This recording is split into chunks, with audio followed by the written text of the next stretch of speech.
Muchas gracias, Roque. Bueno, empezamos deseándole a todos los que estamos aquí, ¿verdad? En esta pequeña charla, un feliz y venturoso año 2023, ¿verdad? Lleno de gozo, de bendiciones y de éxito, ¿verdad? Cuidando siempre nuestra familia, ¿verdad? Y nuestro gremio. Me permito presentarle, mi nombre es Sócrates Brenes, ¿verdad? Y hoy voy a estar a cargo de este tema que es muy interesante. Es un tema que, además de presentar números, que cuando hablamos de finanzas y cosas así, es asociado al tema numérico, a las estadísticas, a las tendencias. Vamos a hacer un poco de reflexión frente al, digamos, al modelo de regulación actual que tenemos y los eventos que han sucedido y que nos han llevado hasta el año 2022 a cuál ha sido, digamos, el componente de la industria de microfinanzas como tal. En ese sentido, vamos a analizar un poco, además del contexto, vamos a analizar las funciones claves que tiene el regulador actual, que es la Comisión Nacional de Microfinanzas, en los aspectos fundamentales como es la regulación, la inducción, también aspectos de capacitación, divulgación, coordinación y sanciones, ¿no? Entonces, básicamente va a ser un, un diálogo en ese sentido, presentando resultados y algunas de las relaciones que existe con la tecnología de crédito que en otros países o a nivel de metodología se utiliza, para ver si en Nicaragua con la tecnología de crédito o por lo menos de cálculo de provisión actual, estamos de la mano o estamos más o menos relacionados. Esta charla tiene una duración aproximadamente de 1 hora. Voy a exponer el tema, voy a presentarles un caso de cálculo de provisión para ver la diferencia entre la gestión de riesgo de crédito o la constitución de provisión en este tiempo con la reforma que hubo, básicamente en el año de abril 2019 y que se ha venido aumentando o acentuando el plazo de no modificar la actual norma de gestión de riesgo crediticio, sobre todo para el microcrédito. Recordemos que el microcrédito en Nicaragua tiene una alta participación, sobre todo alguien tiene el micrófono abierto,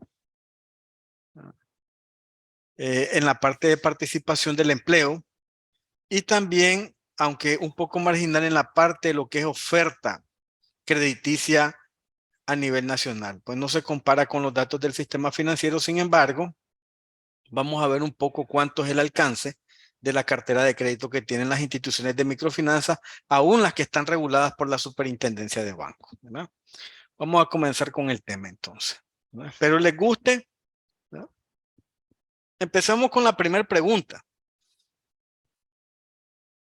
¿Es el sector de microfinanzas en Nicaragua fuerte? ¿Verdad? Los sectores, básicamente, hablando en términos económicos, tenemos que hay sectores nuevos, emergentes, de los cuales también surgen riesgos nuevos o riesgos emergentes, sectores en crecimiento, sectores maduros y sectores en declive, ¿verdad? Este tipo de condición a veces es fundamental en el sentido que recorre el ciclo económico que tiene una empresa o un producto. Auge, expansión, estabilización y declive, ¿no? Pero realmente más allá de eso, más allá de ese concepto, vamos a entrar si realmente el sector de microfinanza, tomando en cuenta, no vamos a hacer aquí un análisis de lo que la CONAMI realiza en el aspecto de, como hablamos, de regulación, supervisión, sanción, colaboración, etc. No, vamos a hablar del sector como tal, del gobierno corporativo o de la sumatoria del gobierno corporativo de todas las instituciones que son agremiadas a la CONAMI, ¿no? Que es lo que realmente constituye la fortaleza del sector. ¿Tenemos un sector fuerte? Bueno, analicemos la primera parte, pues veamos cuáles son las características. Aquí están los conceptos, ¿no? Un sector nuevo o emergente dice que tiene una incertidumbre tecnológica. También tiene una incertidumbre estratégica. Es decir, muy poca innovación en tecnología y también el gobierno corporativo hace falta acentuar esas herramientas que le permitan tomar decisiones de largo plazo y llevar al sector, ¿verdad?, a grandes transformaciones técnicas, tecnológicas, financieras y de personal que le permita tomar decisiones acertadas sobre la base de la información que se presenta, sobre todo la información pública. Recuerde que en este caso la CONAMI establece una página web donde está toda la información acerca de, como hablamos, las actividades principales, regulación, supervisión, etc. Entonces, en ese sentido, tomando en cuenta, podemos ir viendo actualmente, aunque el sector de microempresas o microfinancieras tienen un largo recorrido, más de 33 años todavía existe incertidumbre tecnológica. Es decir, el nivel de bancarización por naturaleza en Nicaragua es bajo, posiblemente entre 34 y 35 puntos básicos. Y más aún en el sector de microfinanzas, que todavía seguimos teniendo los procesos crediticios como se tenían hace 20 años aproximadamente. Igual estratégicamente, en el tema de gobierno corporativo, a pesar de que hay procesos de capacitación, todavía algunas instituciones adolecen de gobiernos corporativos fuertes. ¿Y por qué decimos esto? Porque realmente vamos a observar en las estadísticas que muchas de las instituciones, incluso las que han sido reguladas por la Superintendencia de Bancos, han cerrado recientemente, ¿no? Entonces, esa es una situación que determina las características de lo que es un sector nuevo o emergente. Otro de los conceptos es que hay empresas competidoras que se van regulando a medida que el sector va madurando, es decir, van creciendo. Teníamos 10 agremiados, ahora tenemos 15. Hace 2 años teníamos 15, ahora tenemos 20. Eso es la característica de un sector emergente. Los costos de inicio, los costos de instalación son altos y el acceso a recursos tecnológicos y financieros es limitado por el mismo riesgo del sector. Esa es la clave del sector emergente o nuevo. En el caso de los sectores de crecimiento, es aquel que ya muestra tasas positivas de crecimiento ascendente. Y en este caso, el regulador o las financieras o las empresas tienen probabilidad de seguir incrementando su cuota de mercado, es decir, ir creciendo, ¿verdad?, sin necesidad de tener una competencia voraz o excesiva, ¿verdad? ¿Por qué? Porque al final la intensidad de la competencia es relativamente baja. Como son en crecimiento, pues hay mercado suficiente. Llegamos a lo que son los sectores maduros, que se supone que son los sectores que han llegado al top, en el sentido que se puede trabajar disminuyendo los riesgos. Es decir, yo puedo tomar la información financiera que me presentan como información pública, puedo hacer mis cálculos y puedo determinar que puedo invertir o por lo menos puedo usar los productos y servicios que establecen como oferta estas instituciones, ¿verdad? Entonces, ¿qué define el sector maduro? Que son aquellos que se caracterizan por la estabilidad. No hay tasas de crecimiento tan altas, ¿verdad? No muestra muchas expectativas de crecimiento suntuoso en el futuro, ¿verdad? Y en muchas veces el crecimiento se estanca. Pero ¿qué es lo fundamental del sector maduro? De que la fuente de información, la información para tomar decisiones inequívocamente es confiable. La confianza que genera es lo importante, ¿verdad? Luego, la fuerte estrategia competitiva, es decir, aquí hay otro punto fundamental del que yo me pregunto, si digamos este sector de las microfinanzas fuese maduro, ¿cuál sería la ventaja competitiva de las instituciones? Revisando los números al día de ayer, ¿verdad?, vamos a ver algunas características. Digo, ¿qué es lo que hace competitivo una institución a otra? Si prácticamente la concentración de sus indicadores están relativamente en el mismo punto. Entonces me hago la pregunta, ¿será la agilidad en el crédito? Pero ¿cómo hago ese proceso de ser ágil en el crédito teniendo incertidumbre tecnológica? Es decir, ¿Dónde y en cuál de estos sectores estamos ubicados después de tanto tiempo que ha recorrido el mercado de las microfinanzas? ¿Verdad? Entonces, como dice aquí, hay fuertes estrategias de competencia sobre lo que es, ya sea la diferenciación de producto o los liderazgos en costo. O, por último, una estrategia de diversificación de productos. Entonces, tomando en cuenta y a la luz de esta base teórica, veamos dónde tenemos pues la industria de microfinanzas desde la época de su origen en Nicaragua hasta el día de hoy, pues. Miren, estos para mí han sido los eventos fundamentales que han sucedido desde el año 1990 hasta el año 2022. Están un poco resumidos, aunque evidentemente hay muchos más eventos en ese punto. Empecemos del 90 al 2023 tenemos 33 años. Imagínense, ya ha pasado 33 años de un sector, ¿no?, que ha evolucionado como industria. En el 90 surgen las primeras entidades, producto de dos aspectos. Aquí no lo puse porque es muy largo el texto, por dos aspectos, que ya traía básicamente digamos, un, un, un riesgo de origen. No sé si se acuerdan, la operación Berta en el año 88, ¿verdad? Donde le borraron 6 ceros a la moneda y le pusieron 1, y bueno, eso fue afectó mucho a la economía. Y a partir del 90 hubo algo que se llamó Plan de Reconversión Ocupacional, que no se generó meramente en el gobierno de doña Violeta, sino que ya anteriormente habían las primeras ideas con el objetivo de controlar la inflación, porque Nicaragua en esos tiempos tenía un problema de inflación serio. Entonces, en el 90 surgen las primeras instituciones, ¿verdad?, de microfinanzas con metodología grupal. Estas fueron ACODEP y FAMA. ACODEP recién acaba de cerrar y FAMA se ha convertido en una institución regulada por la Superintendencia de Banco, ¿verdad? Entonces, desde ahí empezaron con un préstamo de $250,000 de USAID y empezaron, ¿ya?, tecnología crediticia grupal. Como ya les había dicho, ellos empezaron ese proceso, pues, de iniciar el microcrédito en Nicaragua, ¿verdad? 2 años después se promulga la ley sobre la persona sin fines de lucro. Un paso importante, ¿verdad?, en el sentido de apuntar a la regulación. Sin embargo, el proceso de regulación para las microfinanzas todavía no se establecía.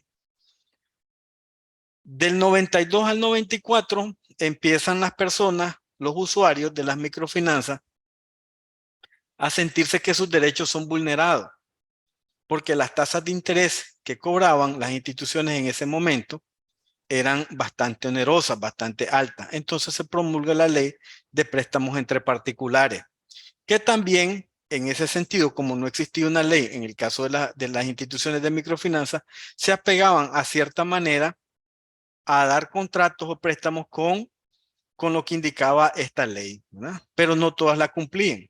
Igual como sucede ahora con los prestamistas particulares, nadie la cumple.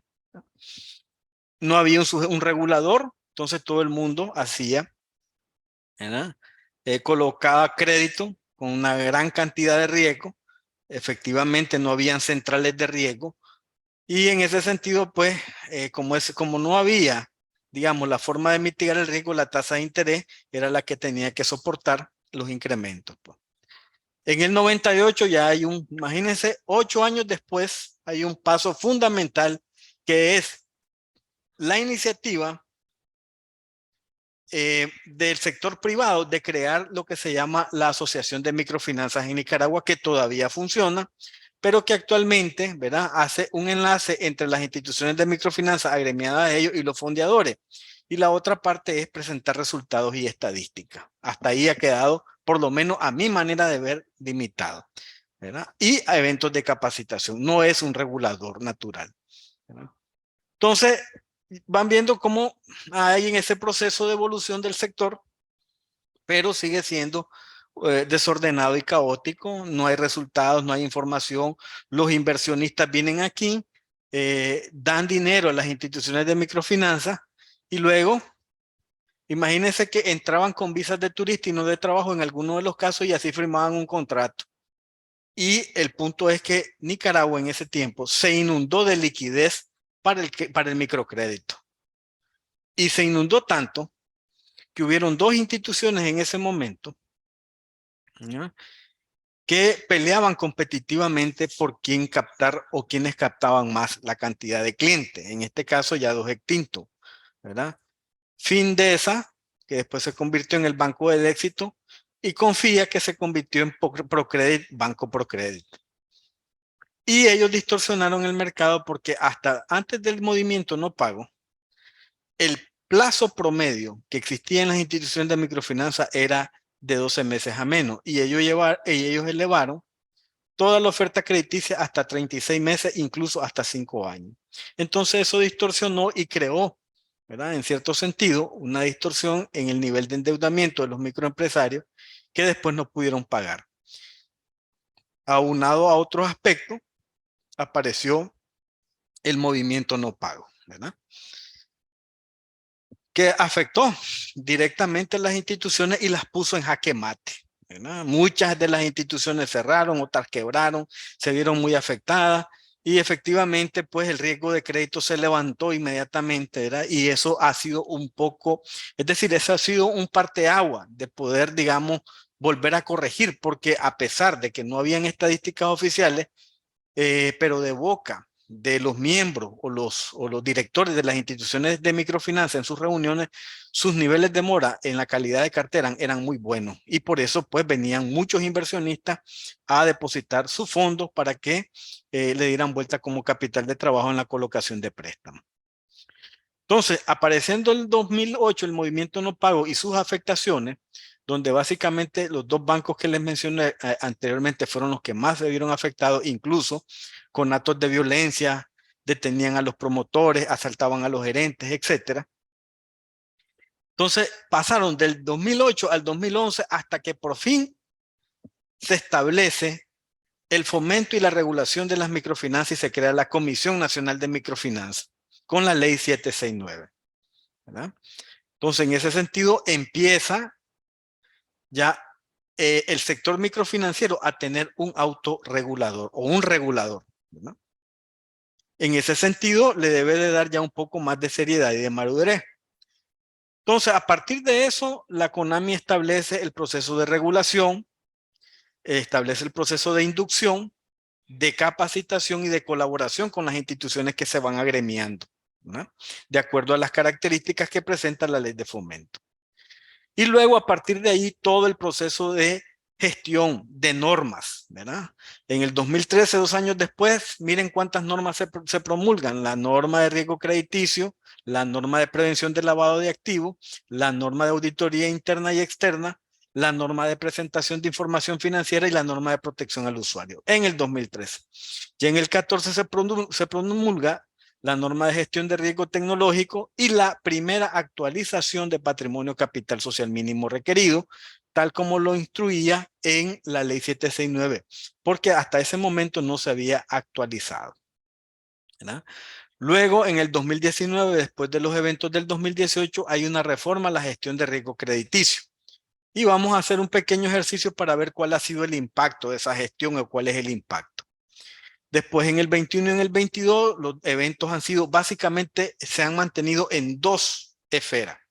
La primera esfera es mantener la gestión de riesgo crediticio y la segunda es mantener suficiencia de capital, es decir, actualizar a las instituciones que están agremiadas, ¿verdad?, en su patrimonio para que puedan, digamos, estar normadas o que quepan dentro del esquema de la CONAMI. Pero también nos vamos a dar cuenta de algunas cifras que al final el efecto no es, desde mi punto de vista, no es el que se ha esperado. Y por último, el 2022, que hace a finales la autorización de la modificación de inscripción de las sociedades sin fines de lucro, ¿verdad?, con la ley 1137. Para mí esos han sido los eventos fundamentales que nos han llevado a estar donde tenemos el sector de microfinanzas ahorita, ¿verdad?, y que para mí se me hace difícil determinar el nivel de madurez el cual tiene, ¿no? ¿Por qué? Porque igual, incertidumbre tecnológica, ¿verdad?, incertidumbre estratégica, igual información que a veces, aunque hay calidad en la información, hay buenos filtros por parte de la CONAMI, pero no está toda. Y ese sesgo nos lleva a un riesgo, ¿verdad? Solo vean Y esos son datos de la CONAMI.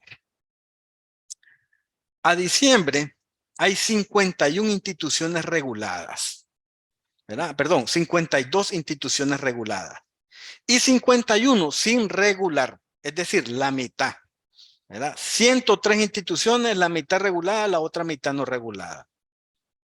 Entonces la pregunta es, la calidad de la información, el efecto de la regulación. La regulación es efectiva en el sentido que le permite, ¿verdad?, al regulador y a los inversionistas tener control sobre las operaciones y las actividades que realizan las instituciones, ¿ya? Si nos remontamos, por ejemplo, a los esquemas Ponzi, a los esquemas de estafa, que no es este caso, solo hago referencia a ese tipo, han sucedido porque no existe regulación alguna. No sé si algunos de ustedes se acuerdan del famoso agave azul, ¿verdad?, que era una empresa comercializadora de tequila y apareció siendo inversionista. Se llevaron 8.300.000 pesos de aquí, ¿verdad? ¿Por qué? Hicieron una estafa Ponzi, ¿verdad? ¿Y por qué? Porque el mismo fenómeno, sin regulación. Entonces aquí yo empiezo y digo, ok, la madurez del sector, ¿verdad? El proceso inicial del regulador, que es precisamente eso, la regulación, tenemos ahí ese gráfico, ¿no? 51 instituciones sin regular. Y no solo eso, dentro de las mismas agremiadas, en los últimos 2 años, que son instituciones, una ya histórica, que ya habíamos hablado de ella, y otras que a medida que han recorrido el camino, tuvieron resultados bastante alentadores, cerraron. 4 instituciones cerraron en los últimos 2 años.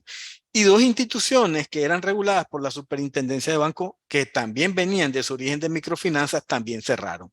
Eso significa que algo pasa, que muchas de las instituciones financieras no dan el salto a ser reguladas por la Superintendencia porque todavía sigue siendo muy débil, ¿verdad?, todo el espectro de marco jurídico y normativo que exige la Superintendencia de Banco para regular estas instituciones de microfinanzas, y prefieren mantenerse regulados por la CONAMI, ¿verdad?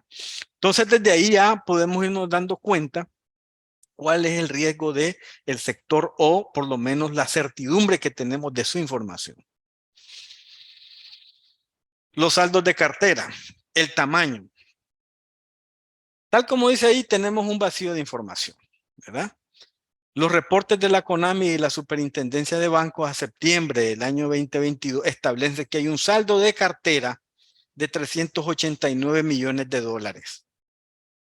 Pero tenemos 51 instituciones que no están reguladas. Entonces, allí debe de haber más. Es decir, una de las cosas importantes de este sector es que tenemos falencia de cuál es, ¿verdad?, el nivel actual de necesidad financiera o el tamaño del mercado. ¿Por qué? Porque efectivamente todavía hace falta por regular. No sucede lo mismo con la Superintendencia de Banco, porque ahí la situación es totalmente distinta y están identificados los actores o los protagonistas de ello. En ese sentido, ¿verdad?, ahí tenemos el vacío. ¿Cuál es el tamaño del mercado de las microfinanzas? Y además de eso, tenemos que alrededor de 551.345 clientes están activos, ¿verdad? Tomando en cuenta esto, todo este saldo de los 390 millones casi, el 73% está concentrado con la CONAMI y los otros están concentrados en la financiera Fama con el 11% y financiera FDL con el 16%, ¿verdad? En el caso de la CONAMI, y haciendo un análisis de los cuartiles para el mes de septiembre, tenemos instituciones muy, muy pequeñas. De las 39 instituciones que están reportando, ¿verdad?, 9 instituciones tienen menos de 1,000 clientes y menos de 15 millones de córdobas en saldos de cartera, ¿verdad? Si hablamos 9 de 39 que están, digamos, gestando, estamos hablando 9 entre 39, el 23%, ¿verdad? Y en el caso, cuando ya hago el análisis del 50% de la cartera, sumo 10 más 9, 19 instituciones, ¿verdad?, tienen Como máximo un saldo de cartera casi de 44 millones y como máximo casi 4,000 clientes. ¿Verdad? Entonces tenemos 19 instituciones que concentran el 50%, como podríamos decir, en el volumen más pequeño y otras 19 que concentran la mayor cantidad, ¿verdad?, de saldos de cartera en el cuartil número 3. Recuerde que los cuartiles es dividir una población o un segmento de información en 4, 25, 25 y 25, ¿verdad? Y 25 para completar el 100. Entonces, ¿qué significa esto? Que todavía, ¿verdad?, en ese punto, las instituciones, a mi criterio, necesitan más fortalecimiento institucional para crecer en sus saldos de cartera. Prácticamente el 2011, que fue la formulación de la ley, y de muchas de las que se han regulado y las que se encuentran activas actualmente, hasta el año 2023, han recorrido un camino bastante largo y donde también ha habido algún tipo de transferencia de tecnología y de fortalecimiento institucional, pero todavía siguen siendo chicos. Imagínense, el 23% tienen menos de 1,000. De las 39 que están, digamos, reportando, 9 tienen menos de 1,000 clientes y menos de 15 millones en saldos de cartera. Ganancias, la otra parte, cartera y ganancias, resultado del ejercicio. Sumando igual, es decir, tenemos hasta el mes de septiembre un resultado del ejercicio de 17.225.397. ¿Verdad? El 88% lo absorbe la CONAMI y el 7% el FDL y el 5% FAMA. Pero pasa lo mismo, miren este dato, estos cuartiles con las instituciones reguladas por la microfinanza de la CONAMI, ¿no? 10 de ellas están en pérdida. Si ustedes se fijan ahí, ¿verdad?, están por debajo o negativa. Entonces, igual, 10 de 39 de las que están siendo, ¿cómo se llama?, el 25% exactamente está teniendo pérdidas acumuladas al finalizar este año. Entonces ya ahí vamos viendo que a pesar de ese volumen de negociación que se ha estado estableciendo de los 400 millones de cartera, tenemos todavía instituciones que están teniendo pérdidas francas y que, viendo los resultados posteriores, su nivel de endeudamiento es alto, pero no, además de eso, no solo el nivel de endeudamiento, sino sus resultados van en declive. Y eso podría generar una crisis en el sector, ¿no? Entonces, a partir de esa situación, nosotros debemos de revisar estos cálculos, verlo y, digamos, analizar cuál es el resultado que tiene el sector como tal. Hasta aquí, por ejemplo, pareciese, hasta aquí viendo lo que el punto fundamental está en el aspecto regulatorio. Ese proceso de regulación e inducción pareciera que es la falencia fundamental. Pareciera, ¿verdad? Es mi opinión personal. Porque yo he visto los procesos de supervisión de la CONAMI, también he visto el proceso sancionatorio y son bastante aceptables, muy buenos, diría yo. También el aspecto de colaboración, mucha información, incluso el año pasado presentaron sus resultados de sector como tal en temas de prevención del lavado y es un dato que da un resultado alto, ¿verdad? Pero en el tema de riesgo financiero, riesgo de crédito, hay que ser un poco más específico y tomar en cuenta, como aquí no estamos revisando la institución interna, sino que los números en general, esos números en general nos deben de llevar a formular, ¿verdad?, una idea o un concepto de cuál es el nivel de madurez que tenemos de las instituciones de microfinanza. Recuerden, llevamos 33 años de que inició este proyecto, digamos, de las instituciones de microfinanza, pero desde el 2011 empieza el proceso de regulación ya de manera efectiva, ¿verdad? Entonces, ahí les dejo un poco, pues, el tema de hasta dónde está la situación, ¿verdad? Hasta dónde tenemos nosotros, cuál es el nivel de madurez que tiene el sector. ¿Es creíble la información que nos dan los reguladores? Esa es la pregunta, ¿verdad? Alguien, digamos, yo solo hago el análisis, ¿verdad? Y puedo decir, sí, en algún contenido tiene suficiente, digamos, información, la cartera, por ejemplo, digamos, la clasificación de crédito, los saldos por departamento, etcétera. Pero lo puntual, la liquidez del sector, ¿verdad?, el rendimiento como tal, para el inversionista y para la institución como tal. Digamos, es profundo ese nivel de análisis.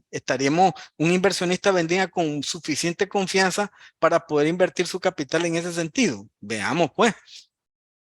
Ahí está la siguiente pregunta. Pasamos a la siguiente después de haber visto dónde está digamos, ubicado en la madurez del sector como tal, ¿verdad? ¿Por qué en los últimos años el regulador ha actualizado el capital mínimo requerido? ¿Verdad? Actualmente, ¿cómo se llama? Cuando se inició la CONAMI, en el año 2002, el capital mínimo requerido era de 4,5 millones de Córdoba. En febrero del 2022 se estableció que el capital mínimo para sociedades mercantiles y el patrimonio de las entidades sin fines de lucro, inscritas como instituciones de microfinanzas, ¿verdad? Adscritas a la CONAMI, se dejaba en 7,7 millones de Córdoba, ¿verdad? Pero veamos estos datos. 31% de las 39 instituciones, o 12 pues en número, adscritas a la CONAMI, tienen insuficiencia patrimonial, es decir, no tienen los 7,7 millones, ¿verdad? Y luego, 49%, la mitad de las instituciones, 19 de 39, están adscritas a la CONAMI, realizaron aportes a su capital social mínimo requerido, ¿verdad? Y de esas, digamos, de esas 19, solo hicieron 7 nuevos, es decir, solo 7 instituciones en este año hicieron nuevos aportes de capital, ¿no?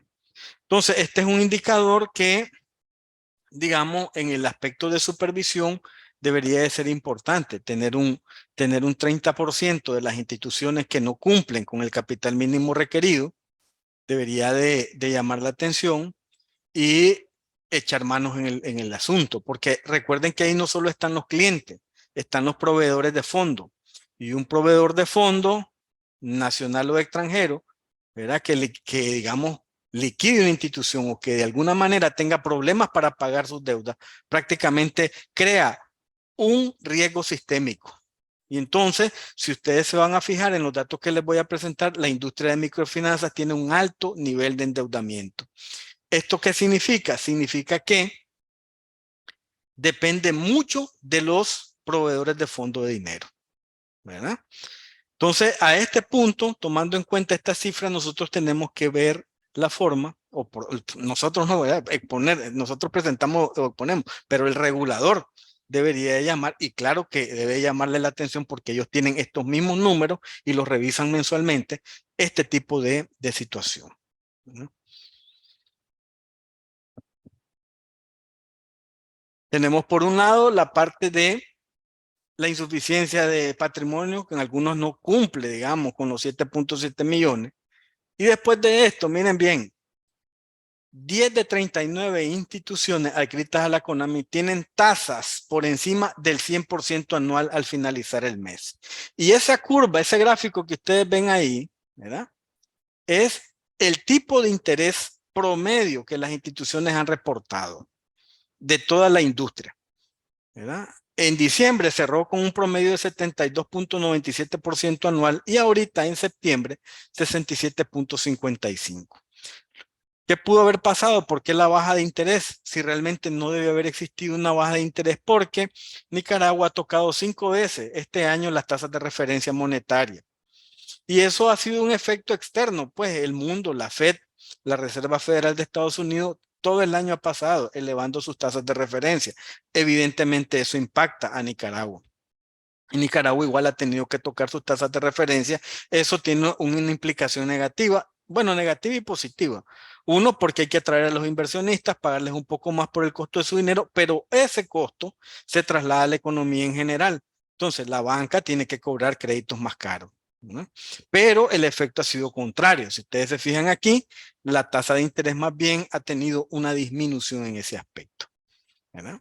Y luego aquí abajo, pues en ese sentido, después de haber permanecido invariable en el primer trimestre del 2022, la tasa de referencia fue ajustada en 5 ocasiones a partir del mes de abril. Y ahorita cerró en 7%, ¿verdad? Ya a finales de diciembre, o a la mitad de diciembre. Y el Banco Central también ajustó las ventanillas de reportes monetarios y los depósitos monetarios, ¿verdad? Ambas al plazo de un día, ubicándolos en 7.25 y 4.75.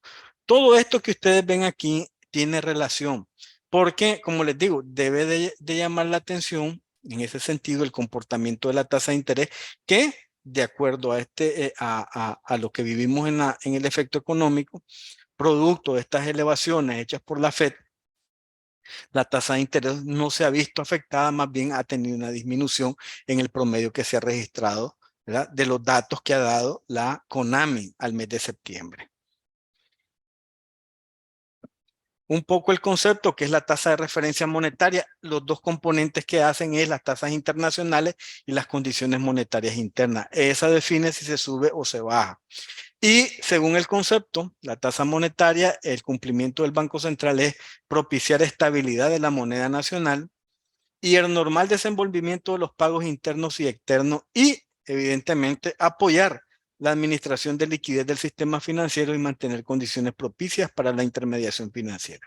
Ese es el tema teórico en el tema de las tasas, ¿verdad? Miren cómo se comportaron las tasas activas, es decir, de préstamo de manera mensual que dan los bancos. ¿Ya? Es decir, subidas y bajadas. En este sentido sí se ve más el efecto, ¿verdad?, de la subida. Miren que en noviembre cerró en 10.16, ¿verdad? Y ha habido subida y bajada efectivamente de acuerdo, que puede ser por alguna afectación de las tasas, digamos, de referencia monetaria, y en ese sentido los contratos como tal han afectado la composición de su tasa de interés y han tenido que subir en algunos de los préstamos de los rubros que dan como financiamiento, ¿verdad?, para poder ajustar en ese sentido. O alguno de los proveedores les ha, digamos, cambiado las condiciones y en ese sentido ha incrementado la tasa con la que está prestando. Y ese es el efecto, ¿verdad? La tasa prácticamente, ustedes se fijan, en diciembre del 2021 tenía 9.79, 10.16. Esto es a nivel de banco. De las financieras, FAMA y FDL, igual, 38.08, cerró en el mes de diciembre de 2021, en noviembre 41.16, ¿verdad? Muy distinto al 60 y pico de por ciento que tienen las instituciones de microfinanza, tomando en cuenta, sí, que algunas de ellas sobrepasan el 100% de cobro de interés. Igual, su NOSA de riesgo, ¿verdad? Y sobre todo después de del segundo semestre, una alza, digamos, dependiente suave hacia arriba. En ese sentido, igual, aunque fueran instituciones reguladas, las tasas de interés que prestan las instituciones financieras en este sentido, aunque estén reguladas por la Superintendencia de Banco, es bastante alta, ¿verdad? Y volviendo al plano de las instituciones de microfinanza, a septiembre del 22, dentro de su tasa ponderada, cuando hablamos de 10 por encima del 100, hablamos de las tasas más altas cobradas por las instituciones de finanzas. Entonces bajamos y suavizamos el análisis. Nos fuimos a las tasas promedio. Y en ese sentido quedaron 5 instituciones por encima del 100% de su interés anual. Pero si ustedes se fijan, la mayor parte de las instituciones de microfinanza cobran entre un 45 y un 50% de interés anual. Muy pocas son las instituciones que están por debajo de eso. Si usted se fija, la concentración de la banda está entre el 45 y el 100%, ¿verdad? Entonces, ¿qué significa? Que este mercado apunta mucho a que la estabilidad del riesgo de crédito, por lo menos la parte de compensación de riesgo crediticio, tiene que ver con la tasa, ¿verdad? Que es una parte, digamos, es una medida normal. Sin embargo, debería de existir la contraparte, que sería el aspecto de fortalecer la provisión de cartera, que ese aspecto es el que nosotros tenemos a estudiar, porque miramos que en los últimos años ha habido se ha ido manteniendo la actual gestión de riesgo de crédito. ¿Por qué? Porque se han movido las constituciones de provisión para las instituciones y vamos a ver a través de un ejercicio sencillo cuál ha sido el efecto. Entonces, en temas generales, ¿verdad? La pregunta aquí en esta parte que yo analizo es el siguiente. ¿Cuál es el incentivo de la industria para competir? ¿La tasa de interés o la agilidad? Yo estoy pensando que sea la agilidad. ¿Por qué? Porque todas prácticamente tienen la misma concentración, ¿verdad? Y unas pocas que se alejan. Debería de haber algún tipo de regulación por estas instituciones que están por encima del 100%. Si antes nosotros nos asustábamos que le cobraban en el 20% los prestamistas a las personas mensual, prácticamente aquí tenemos instituciones que son reguladas por un órgano ya establecido, que tiene años de estar digamos, en materia de regulación, de supervisión, ¿verdad? Y que cuenta con toda la legalidad definida, pero ahí hay instituciones en las que el tema de la tasa de interés no se ha regulado. Y en ese punto de vista, las innovaciones tecnológicas, las innovaciones de nuevos productos hacia el sector, hacia ese evento o a ese sector microempresario, creo que no se nota, ¿verdad? Siempre sigue siendo el proceso de sacar un desembolso y darle a un cliente, ¿verdad? Y dentro de eso puede existir algo pernicioso que sea estarle dando crédito al mismo tipo de cliente solo para mantener, digamos, esa rotación y no buscar clientela nueva. ¿Por qué? Porque de entrada tenemos la falta de conocimiento del tamaño real del mercado. Hasta ahorita casi 400 millones de dólares está como oferta crediticia. Sin embargo, tenemos 51 instituciones que no están reguladas, que no sabemos cuántos son sus saldos de cartera, ni sus ingresos proyectados o sus ingresos recibidos, ¿verdad? ¿Estamos claros, colegas? Espero que vayan viendo el enfoque, ¿verdad? Porque después vamos a hablar de las tendencias. En ese sentido, en los últimos años igual hablamos que se ha reformado la norma de gestión de riesgo de crédito para las instituciones de microfinanzas. La primera norma de gestión de riesgo de crédito, ya vimos cuándo fue ya, llevada a cabo, y a partir del año 2020 comenzó una extensión de plazo de la vigencia del cuerpo, el Consejo Directivo de la CONAMI 2020, de reformar la norma de gestión de riesgo crediticio para las instituciones de microfinanzas, es decir, cambió la estructura como tal, ¿verdad? Para constituir las provisiones para microcrédito. Y aquí las tenemos. La primera norma de gestión de riesgo para instituciones de microfinanzas, en octubre del 2013, ¿verdad? Estableció que para constituir provisiones para microcréditos se determinaban así. Los clientes se clasificaban por letra: A, B, C, D y E. Y el tipo de riesgo decía, riesgo normal de 0 a 15 días, se va a calcular un gasto de provisión del 1%. Parte de ese gasto está contenido en la cuenta del estado de resultados de la institución financiera. Después estaba el riesgo potencial de 16 a 30, se provisionaba con un 5%. El riesgo real, un crédito atrasado de 31 a 60 días en 20%. De dudosa recuperación de 61 a 90 días un 50%. Y irrecuperable mayor de 90 días. Es decir, era, a pesar que no está, a como lo establece la metodología de constitución de provisiones, la más reconocida, que es MicroRate para microfinanzas, pero sí estaba bastante caliente, bastante fuerte, como dicen, ¿verdad? Pero a partir de los eventos sucedidos de crisis y de los eventos del 2018, hubo una reforma a la gestión de riesgo de crédito. Y entonces, después de pasar de 5 niveles, pasamos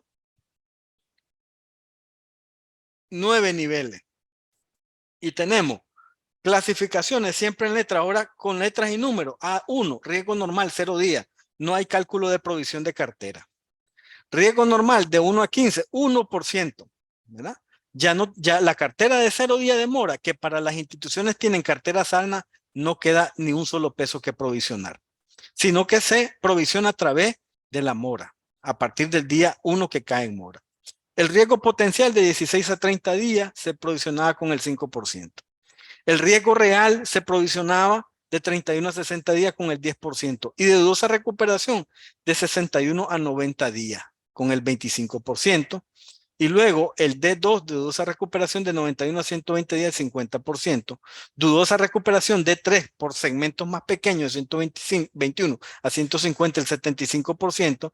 E irrecuperable que es mayor a 95 días 100%. Miren la diferencia, de 90 a 150 días. ¿Qué efecto va a tener así? Si ustedes lo notan, básicamente hay una disminución de el punto de vista de provisión de cartera, ¿verdad? Ese gasto va a disminuir si usted hace este nuevo cálculo. Miren lo que establece MicroRate para lo que es el cálculo de provisiones, según este estándar metodológico internacional, ¿verdad? Que se usa prácticamente en todo el mundo. La CONAMI también tiene algunos de los indicadores tomados de esta metodología, ¿verdad? Y los ha incorporado a su información de análisis, que es bastante completa, ¿verdad? Miren, por ejemplo, para los préstamos de 1 a 30, 10%. Nosotros para préstamos del 1 a 30 tenemos 6%. Miren la diferencia. Para los préstamos de 31 a 60 días, en vez de 10% que tenemos nosotros, ellos provisionan, o esta metodología provisiona el 30%. Los préstamos que están de 61 a 90, 60% sobre el saldo. Y aquí 25%, ¿verdad? Préstamos de mayor a 90 días, 100%. Y nosotros aquí agregamos en 50, 75 hasta llegar en el último de más de 150 días hasta el 100%. ¿Verdad? Entonces, hagamos un pequeño ejemplo para que veamos este punto, ¿verdad? Pongamos un poco relevancia en la atención. Aquí traje una pequeña tabla de una cartera de crédito, que lo único que necesito son los días de mora, el saldo de cartera del principal y el mantenimiento de valor, porque sus créditos son en Córdoba. Y aquí tenemos los dos ejemplos, ¿verdad? Vamos a hacer las dos categorías. Primero, vamos a constituir las provisiones con la primera regla, con la primera, ¿cómo se llama? Con la primera norma de gestión de riesgo crediticio que se hizo en el 2013. Ok. Entonces, ¿qué necesito? Tener mis días en mora. Lo primero que vamos a hacer es traer la referencia de estos días en mora, ¿verdad? Para determinar cuál es el cálculo de provisión. Vamos a hacer el ejemplo. Con una formulita sencilla de buscar B, buscamos el valor que es el día de mora, ¿verdad? Y en la tabla que tenemos aquí, vamos a poner cuál es el rango de día de atrasos que tiene, ¿verdad?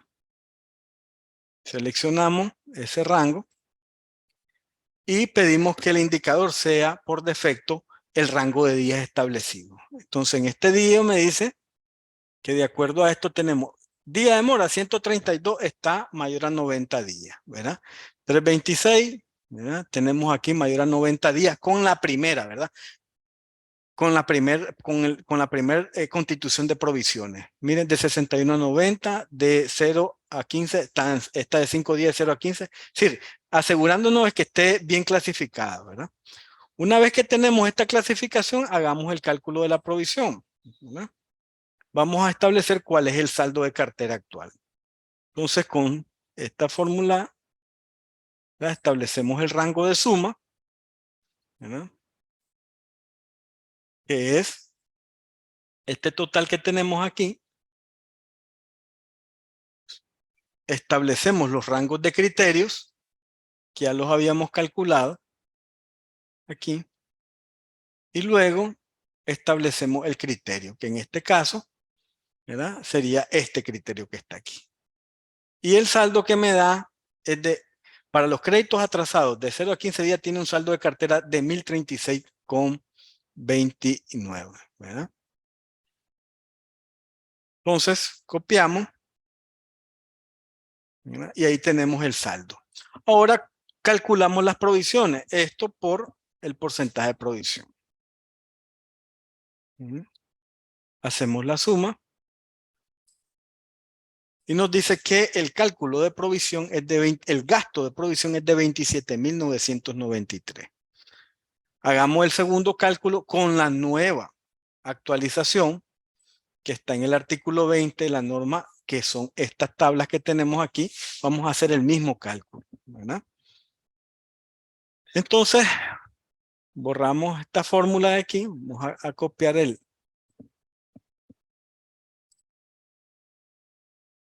¿verdad? Y vamos a eliminar este cálculo realizado aquí. Ok. Ahora nos vamos a la referencia con la segunda, ¿verdad? ¿Verdad? Con la segunda actualización, el valor buscado es el día de mora siempre, ¿verdad? La matriz ahora es la nueva, la que tenemos aquí, ¿verdad? Y el indicador de columna va a ser el número 2, ¿verdad?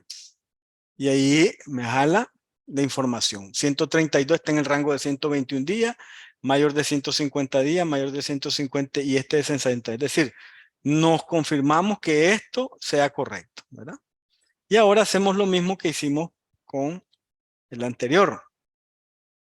Sumamos o buscamos la suma que nos dé el saldo de cartera, ¿verdad? El criterio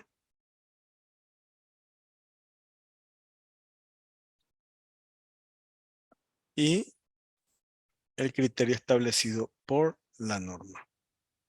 ¿Mm?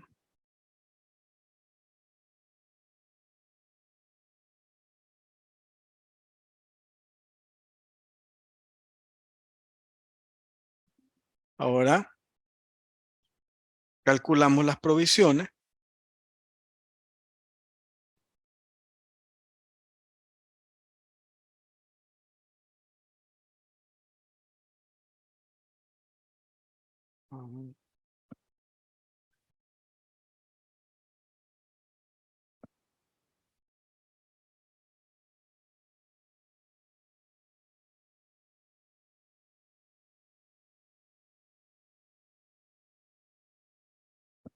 El saldo de la cartera son 40.725. Y hay un error.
50 días.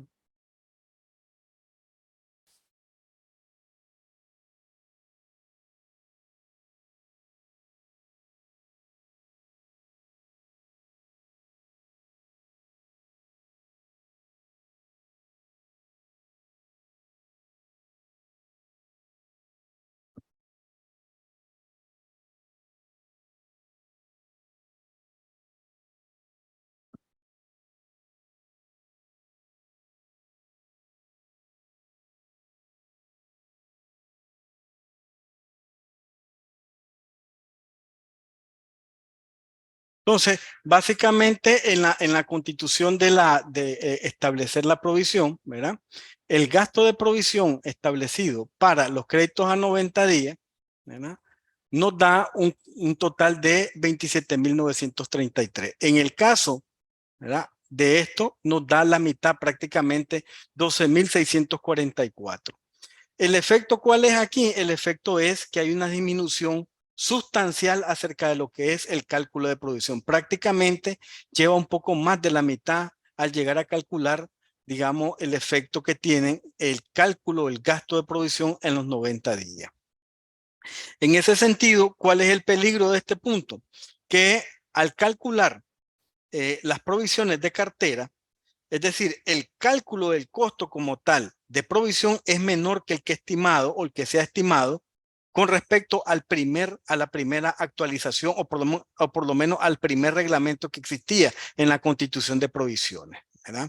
En este sentido, si ustedes pueden verlo, pues hay una, digamos, en ese sesgo de incremento de niveles de atraso por días de atraso, y el ajuste porcentual, el efecto que tiene básicamente es la disminución de la provisión y eso implica un mejoramiento de la cartera en riesgo. Entonces, ese no debería de ser el propósito básico de esto, sino que el propósito básico debería de ser más bien tratar de mejorar el aspecto de las provisiones con un castigo más severo.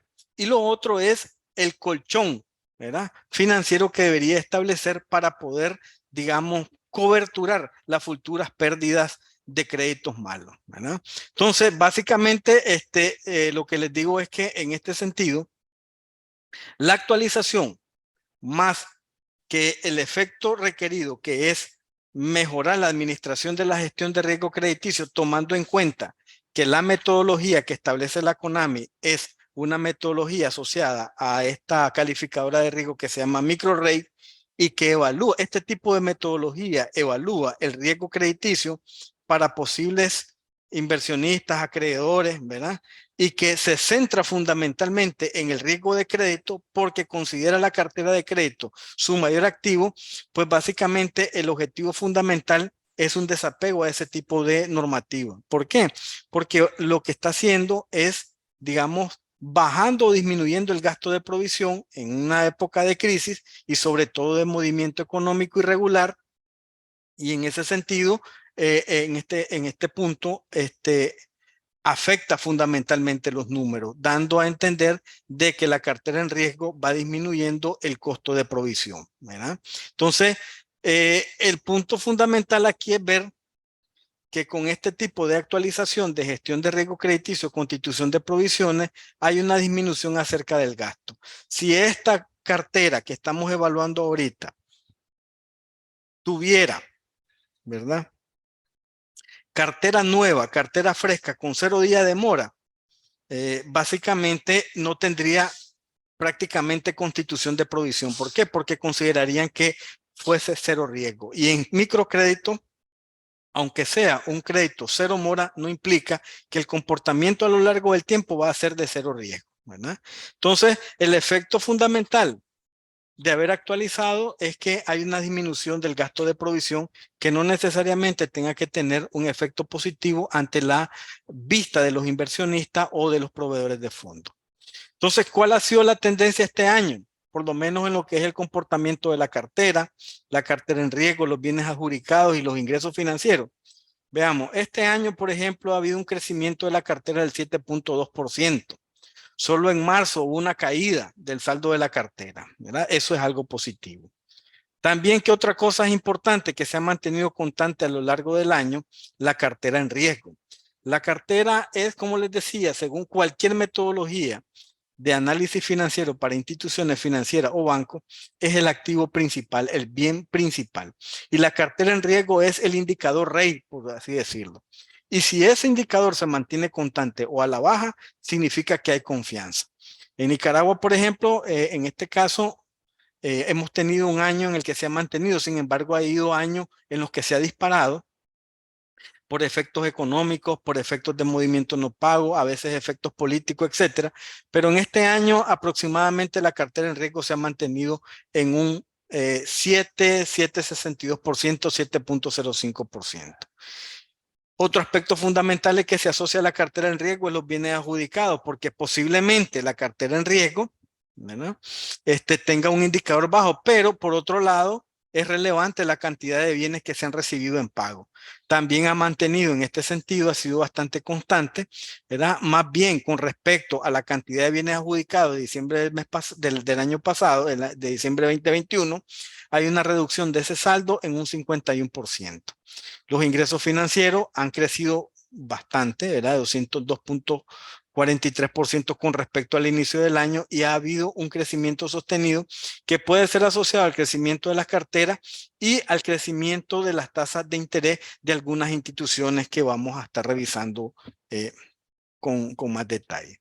La tasa de interés, ya lo hablábamos, se ha mantenido entre un 45 y un 60%, y el rendimiento de cartera ha sido sostenido, ¿verdad?, a lo largo del año, presentando una leve caída al cerrar el año, producto de la disminución de la tasa promedio y los cierres de algunas de las instituciones. El gasto de personal entre la cartera bruta, que es lo que se conoce como la productividad, ¿verdad?, del personal, se ha mantenido constante, acercándose al 30% anual, ¿verdad?, que es un indicador aceptable. Más de eso, ya estamos hablando de ineficiencia productiva. Los activos y los pasivos disminuyeron levemente en 1%.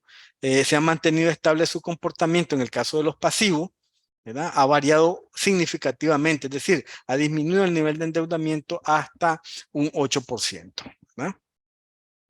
Hasta aquí los datos, digamos, en frío. Veamos cómo se ha comportado la industria total como tal. Vamos a ver si se logra ver Aquí tenemos estos pequeños, aquí está, vamos a ver la industria total cómo se ha comportado, ¿no? Si ustedes se fijan ahí, ahí tenemos de todo el sistema de las instituciones agremiadas a la CONAMI, hay 13,833 millones de córdobas en activos, ¿verdad? En pasivo hay 9,782 al final de septiembre. Recuerden que los análisis financieros para las industrias, sobre todo la industria de intermediación financiera, son trimestrales. Es lo más objetivo, ¿verdad? Se hace con el cierre del año, marzo, junio, septiembre, y después al finalizar el año siguiente. Y ahí se saca la estructura. Vean cómo ha sido el comportamiento de la cartera. En diciembre del 2021 se cerró con 9,587 millones de córdobas. Ahorita andamos con 10,282,000, ¿verdad? Prácticamente casi 300 millones de dólares. ¿Va a seguir creciendo? Sí, va a haber un crecimiento del saldo de la cartera, que eso es benéfico. En el caso de los clientes, 42,329 clientes hay aproximadamente ahorita, ¿verdad? En ese punto. Fíjense lo importante. El patrimonio tiene 40,051 millones de córdobas. Ahora, si yo divido, ¿verdad? Si yo quiero saber cuál es mi nivel de endeudamiento, divido el total de activos el total de pasivos entre los activos totales. Y esta industria tiene un nivel de endeudamiento, ¿verdad?, tomando en cuenta todas las obligaciones, no solo la financiera, del 71%. Por eso es que hablábamos de que en un momento, si los financiadores dejan o retiran su apoyo a la industria, efectivamente hay un colapso. La disminución de cartera es directa, ¿verdad? Y por otro lado, vean el resultado del ejercicio. Toda la industria ha generado 543 millones de córdobas al finalizar el mes de septiembre. Y la tasa de interés que la CONAMI establece, no promediada, sino que ellos establecen dentro de sus indicadores, cierra en 53.50%. Quiero que vean un poco este enfoque de los indicadores más importantes. Liquidez, fondos disponibles, es decir, efectivo que tienen en sus cuentas entre activos totales, 8.89. ¿Verdad? Es un indicador relativamente, debería estar acercándose entre el 10 al 12%. Miren cómo ha sido su comportamiento, ¿verdad? Un poco sinuoso e irregular. La cartera neta entre activos totales, ya habíamos hablado de ello, ¿verdad? El comportamiento porcentual se nota también un poco sinuosa, ¿verdad? Con un crecimiento al final del año. La cartera reestructurada, vean bien, y entre la cartera bruta hacia la baja. La provisión sobre activos totales, igual ya habíamos hablado de esa compensación de la actualización que también va a la baja, que debería de ser un tema a revisarse.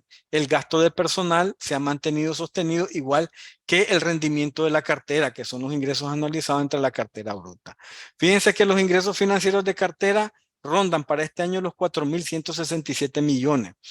Seguramente vamos a sobrepasar esta cifra con respecto al mes de diciembre del año anterior. Y las obligaciones financieras sí preocupan, digamos, hay lo que se paga como obligación financiera, lo que se paga es de 589 millones de Córdoba al finalizar o acumulado al mes de octubre, ¿verdad? Entonces, ese es el panorama general, ¿verdad?, que tenemos en la industria. Veamos algunas industrias o algunas instituciones que llaman la atención. Me llamó la atención Aldea Global. Aldea Global es una de las instituciones más fuertes que tenemos. Si ustedes se fijan, esos cubitos azules significan cuando están hacia arriba que está por encima del promedio nacional. Y si ustedes se fijan, la ubicación de su cartera está prácticamente en el norte del país, ¿verdad? Tiene prácticamente una cartera en mora de 1 o en riesgo de 1.64 y 0.89. Pero ¿qué llama la atención de esto? Miren, los ingresos financieros son 65.652.835 Córdoba. Y las obligaciones a pagar 108.245.335. ¿Verdad? Pero ¿qué es lo significativo? Es que genera una ganancia de 41.701.383. Es decir, algo habría que revisar dentro de ese esquema de la institución. ¿Por qué? Porque los ingresos financieros de cartera están por debajo de las obligaciones financieras. Y eso no debería de ser lo normal. Miren, por ejemplo, si tomamos aquí Fundemujer, ¿verdad? Ahí, es decir, aunque tiene 3 sucursales o 3 puntos de atención, en Estelí tiene su mayor cantidad de cartera, después en Matagalpa y en Madrid, con una cartera en riesgo relativamente controlada, una tasa del 60% y ganando 1.325.000, pero si ustedes se fijan, sus ingresos de cartera son 19 millones al mes de septiembre y sus obligaciones financieras 3 millones, lo normal. Miremos Crecosa, por ejemplo, que es de Managua, que tiene prácticamente su concentración en Managua, Matagalpa, Ocotal, Granada y Masaya. Igual, tiene una cartera expuesta en riesgo bastante controlada, con una ganancia de 505.000 Córdoba, con una tasa promedio del 48%. Los ingresos financieros de cartera, 14.675.000 y las obligaciones 2.158.000. Es lo normal, ¿verdad? Si vemos, por ejemplo, Credit Fácil, por ejemplo, ¿no? Igual tiene una distribución amplia de su cartera, está, digamos, con prácticamente 17.26%, una cartera en riesgo bastante alta, con una cantidad de clientes en mora que se acerca al 20%. Sin embargo, los ingresos financieros son bastante altos y miren las ganancias, 41.418.000. La tasa de interés, esto sí es salvaje, 156% anual, ¿verdad? Para finalizar, tenemos Finde, ¿verdad?, que tiene ya una disminución, ha tenido pérdidas por 9.063.462. Igual sus ingresos de cartera están muy por encima que sus obligaciones. Por eso traje a colación este caso que había encontrado para que ustedes lo revisaran en ese aspecto, o por lo menos presentarles los resultados y conocer un poco de sus comentarios. Por mi parte, estimados colegas, espero pues haber suplido parte de la intención al incorporarse en esta charla y que tengan un panorama general de las instituciones de microfinanza en este año, pero también tomando en cuenta los eventos ocurridos y sobre todo conocer cuál es la madurez que el sector actual tiene y cuáles son los retos fundamentales. Para mí los retos fundamentales, insisto, sigue siendo la regulación y la inducción. 51 instituciones que no estén reguladas es un ejemplo clásico de que todavía hace falta conocer el tamaño real de la industria de microfinanzas en Nicaragua, ¿verdad? Y sobre todo, cuando no tenemos sistemas de regulación, el peligro de fraude y de que genere un riesgo sistémico es totalmente alto, ¿verdad? Entonces, creo que el reto para este año, digamos, desde mi punto de vista, la CONAMI es fortalecer el aspecto de la regulación y la inducción. Por mi parte no me queda más que agradecerles, ¿verdad? Les voy a estar enviando la presentación para que la tengan, ¿verdad? Para que puedan revisar y analizar los aspectos y que en algún momento, pues si les toca hacer un trabajo de consultoría, les pueda permitir conocer mejor el sector desde este punto de vista. No sé si tienen alguna pregunta.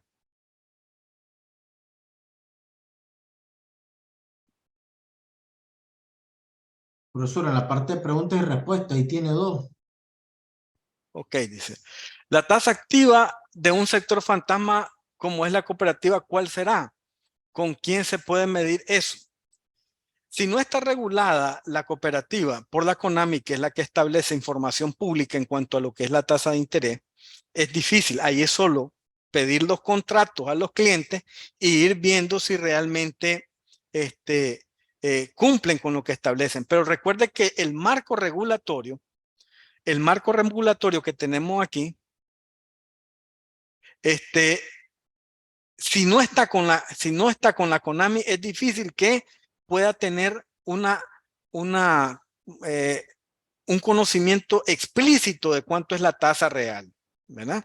¿Por qué? Porque en el caso de la norma de transparencia de operaciones y la norma de protección al usuario, establece claramente el proceso para determinar cuál es la tasa real. En el caso de los prestamistas que no están regulados o de las cooperativas que no están regulados, eso se vuelve un poco difícil. El contrato puede decir una cosa y la tabla de amortización puede decir otra.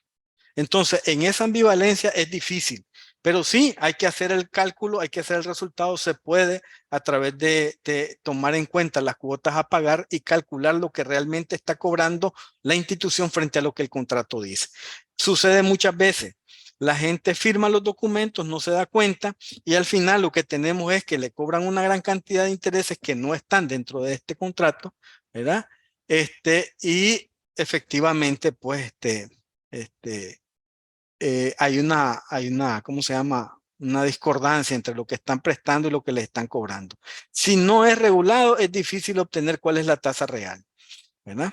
Sin embargo, como les digo, es pedir los estados de cuenta y las tablas de amortización. Alejandro dice, ¿cómo se puede determinar que la cartera presentada como MORE? He tenido conocimiento que algunas presentan como pérdidas dichas cuentas y no existen evidencias de gestión?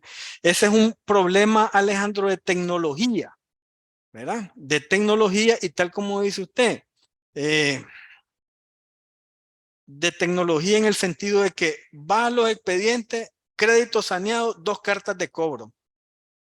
¿Ya? Entonces, ese es un proceso de gestión. Imagínense que eso sucede en instituciones reguladas. ¿Qué pasará en las instituciones que no están reguladas? Madurez del sector, ¿verdad? Ahora, vamos al manual. El manual no es explícito en cuanto al concepto de cobranza. Las cartas que establece el manual mismo no son ni por rango de días ni por rango de cuotas en mora, sino que es una carta general, es un formato, un machote que solo le llenan el aviso de cobro. Efectivamente, ese es un tema que también, si ustedes se fijan, en el tema de información pública que tiene la CONAMI, el castigo de la cartera saneada no se establece. Miren, aquí está, esta es la guía que establece microrate de presentaciones. Ellos tienen un montón de indicadores que son importantes y son muy buenos. Sin embargo, uno de los indicadores que exige la tecnología de microrate, ¿verdad?, es presentar la cartera saneada entre la cartera bruta. Ese dato no lo tenemos, no se presenta, ¿verdad? Debería de presentarse. Lo que tenemos es cartera en mora, cartera reestructurada y así efectivamente, imagínense pues que si yo toco aquí El total me dice que la cartera en riesgo actualmente, ¿verdad? Está en, a ver, cartera en riesgo. Me dice que está en 7.05, ¿verdad? ¿Y cómo lo tomo? Lo tomo tomando en cuenta la suma de los prorrogados, reestructurados, vencidos y en cobro judicial, ¿verdad? Son 725 millones de córdobas en cartera contra el total de la cartera que tenemos allá de 10, prácticamente 10.879 millones, todo eso en Córdoba, nos da pues un indicador de 7.05%. Para aquellos negocios, dice la licenciada Lisa Borges, de préstamos que tienen no tienen una cartera mayor a 15 millones de Córdobas, ¿verdad? ¿Cuál es la? Bueno, no he visto la pregunta más abajo. Prestamistas no regulados que al final si la CONAMI nunca los localiza, estas personas, estas empresas o personas como quedan fuera del contexto, están obligadas a regularse. Por eso les digo que este es un punto, por ley están obligadas a regularse. Que no lo hagan es una violación, ¿verdad? Que no lo hagan es una violación, pero también debe de existir una parte de fuerza por parte del regulador de buscarlas, ¿verdad? Y de rastrearlas, porque sí se pueden rastrear, ¿verdad? Sí se puede rastrear. Hay una, claro, ahí está, en la parte de sanciones, en lo que establece la falta de regulación, hay una sanción por las personas que no lo hagan. El marco regulatorio para las cooperativas del MEFCA, correcto, pero eso va a cambiar, Oscar, eso va a cambiar. Al final, todo lo que haga intermediación financiera va a quedar regulado por la CONAMI. ¿Y por qué cierran ahí? Serán por las exigencias de la CONAMI. En parte el primer, Oscar, y vos lo sabés de primera mano, el primer punto es que no se ponen de acuerdo o la debilidad en el gobierno corporativo. Ahí está el punto. Y después, la exigencia del reglamento de la CONAMI o sus reglamentaciones es bastante exigente y no tiene ni los recursos, ni los recursos financieros, ni el personal para poder hacer o cumplir con el requerimiento regulatorio y por eso quiebran. Pero fundamentalmente por la debilidad del gobierno corporativo. Casi el 80% de las instituciones que quiebran es porque su gobierno corporativo entra en conflicto o entra en crisis. Y después se le adjunta el otro factor que serían las debilidades del personal o institucional. Sí se pueden rastrear, licenciada Isabel, se pueden rastrear, no crea que no. Con una operación que aparezca en cualquier institución interestatal y con la colaboración que existe la CONAMI con todas las instituciones del Estado, perfectamente. Eso no hay forma de que se logre escapar, sí se puede rastrear. No sé si tienen alguna otra pregunta.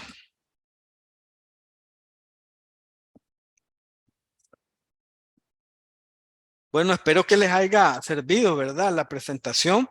Les voy a mandar también la hoja de cálculo para que el cálculo de la provisión con con los dos enfoques para que lo tengan ahí y si más adelante hacen un ejercicio al respecto. El problema es que esas carteras, digamos, en ese sentido, son ya partes de la institución y lo único que uno hace es hacer el cálculo.